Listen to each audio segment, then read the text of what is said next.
દયાળુ જે આશીર્વાદ આપવાના છે એ એક છે મુંબઈના જીતુભાઈ શાહ, એમના બહેન અને એમના ભાણેજ યશ. એટલે એમના બહેનને આશીર્વાદ દેવાના છે. આપને ખુશાલીમાં થાળ ધરાવ્યો છે.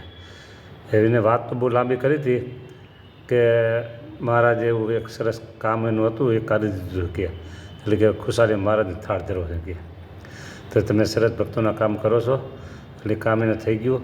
એટલે ખુશાલીમાં તમે થાળ ધરાવ્યો છે તો એમના બહેનના દીકરા યશ અને એમના બહેનને એવા આશીર્વાદ દેજો કે આપની ઉપર શ્રદ્ધા, આસ્થા, નિષ્ઠા, વિશ્વાસ દરરોજને માટે વધતા ને વધતા રહે.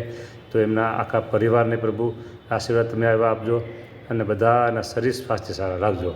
સત્સંગમાં અને વ્યવહારમાં એની પ્રગતિ થતી